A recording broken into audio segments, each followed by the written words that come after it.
right, cool. What's up, everyone? It's Nick and Alex here from Tech Raptor. Obviously, we're from Tech Raptor. I prefer Alex and Nick. Alex and Nick. I've got Alex here on backup vocals here. And we're going over, this is a new thing we're doing every 3 months, I guess, because that's a quarter of a year.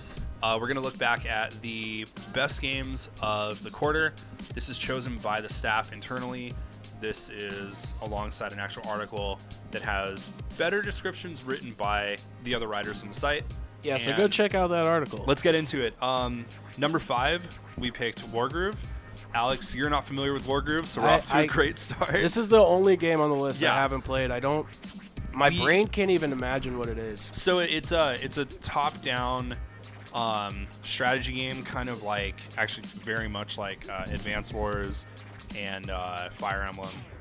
Okay. You know, it's that kind of game. It has this kind of like Game Boy Advance HD graphics sort of thing. It was at last E3, Rutledge and I were at this Xbox like conference where basically we could play every game without a line, and we saw there was one booth by itself with this little game called Wargroove, and no one was really playing it. We walked over to it, we're like, hey, what is this? The guy gave us the whole spiel on it, and we're like, oh, this is super cool.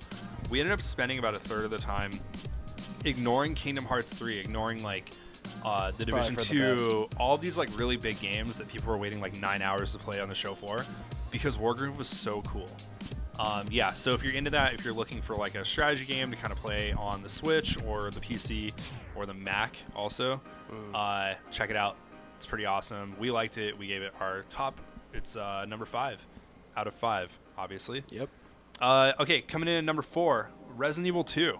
It's a great game. Super great game. It's a remake. That's one of us, either you or me, gave it the...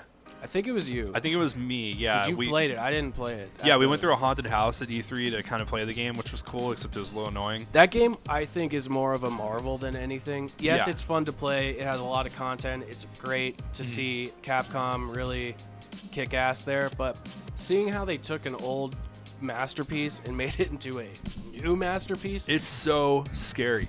It's like, imagine if Leonardo da Vinci was alive and then remade the Mona Lisa. In a bit more of a, that's a good example, but I think in a bit more of like a contemporary term, Johnny Cash took a Nine Inch Nails song and made it his own. Exactly, that's that. But both are so good that you can go back and play the original Resident Evil 2 and still have a good time. Still scary, it's still different enough, and then this new one is totally new.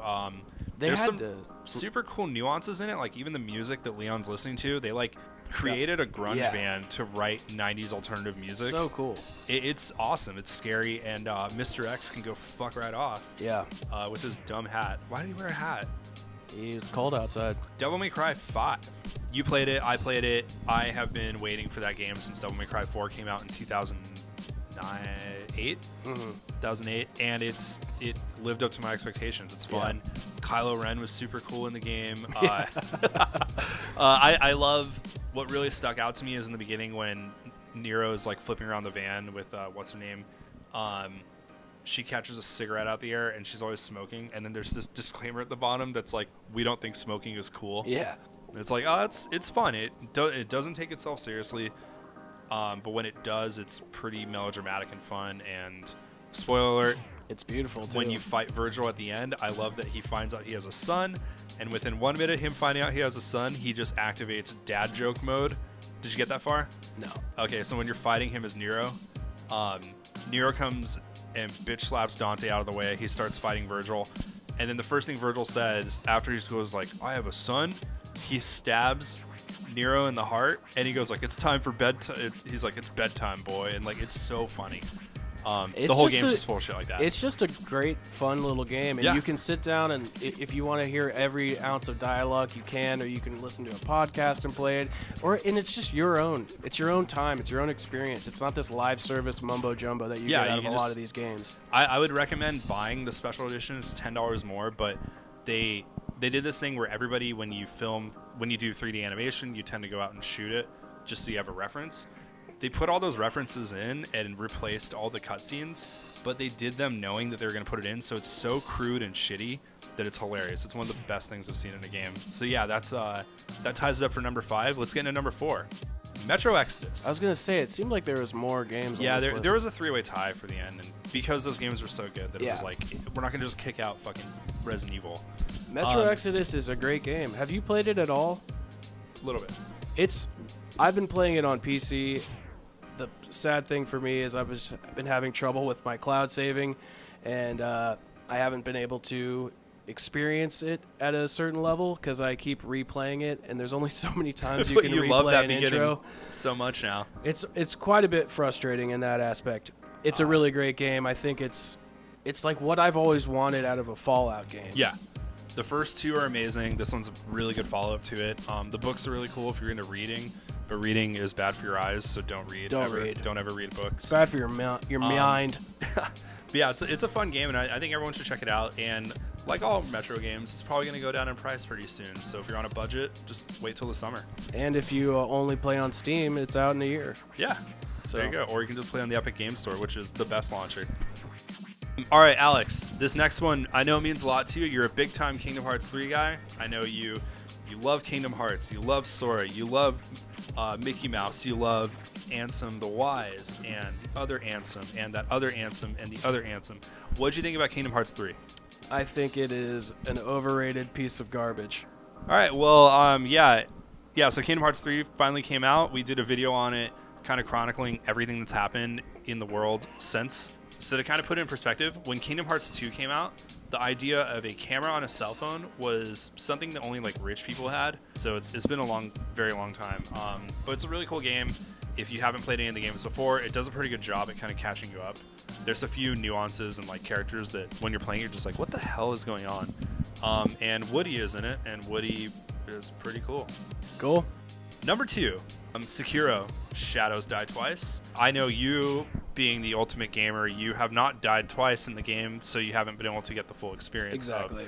Because you're so good, you haven't died once. So yeah, what do you think about this? It's I think hard, it's fun. Yeah. I don't have a history with the franchises. Or excuse me, I don't have a history with the developers' other titles. Mm-hmm. But I really enjoy it. It's super hard. I did not expect that. I got my ass kicked the first few times. Haven't really gotten back into it just because of work and stuff, but yeah. I really want to experience it more because it's really fun and it's captivating. It's sitting on my PS4 right now, installed, but I had to finish some other things. But clearly, we should be reviewing this game since we both played it. We're the people that should be reviewing it. No, but I've actually played a few minutes of it, and it's another Soulsborne game, which is not a bad thing at all because those games are super hard. They're fun. You can go back and play them 10 more times, and you'll find new things because the story isn't like ultra linear. I think this one does a better job at telling the story than some of the previous ones do because it's like, you know, as cool as Bloodborne was, there was a lot of time where I was playing the game and I was like, what the fuck is happening? So yeah, Sekiro, if you're into that, if you want a hard game, if you want something that is challenging, or you can just play it for the next 18 months. Because it's so hard. Because it's so fucking hard. But it's also not like Kingdom Hearts where it's 900 hours long. Like, it's totally worth checking out. And the aesthetic is really cool. Yeah. I kind of like this, like, samurai horror thing. Yeah, it's interesting. Like, there's nothing like that. And it's almost scarier because it's so foreign. Yeah. Especially, like, to, like, us. No. You know. I agree. And then at number 1, Apex Legends. I think it's a really fun take on the Battle Royale. The reason I personally like it is it's fast-paced.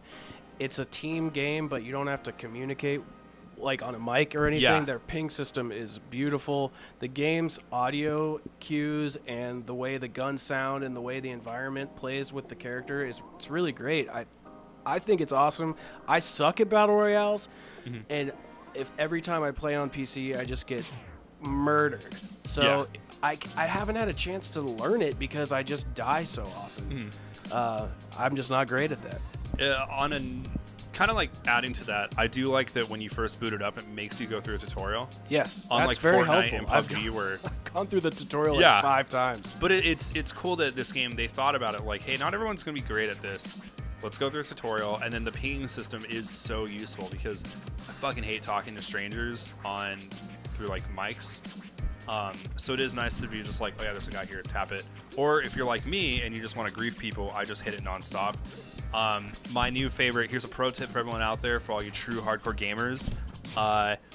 Right when you launch, if you're in control of the jump, be sure to just fly to the ocean and see if you can suicide your whole team at the beginning. And pretend that you're new to the game and you thought you could swim. Well, no, I don't even do that. I just suicide. And I've gotten so many angry messages from people that are like, "How dare you? You aren't even a true gamer." But no, it's a fun game, and it definitely deserves the #1 spot. But honestly, I think all these games are worth checking out. You know, if you're into a shooter, there's always, Metro or Apex. If you're into something a bit more challenging, there's Devil May Cry and Sekiro. And if you just want to play the greatest video game ever made, there's Resident Evil 2. And if you really want to play the greatest game ever made, there's Wargroove. You can get Snake on a Nokia phone from 1995. Nokia 5190. All right, guys. Yeah. I think that wraps it up. Talk to you in 3 months. All right. Later, guys.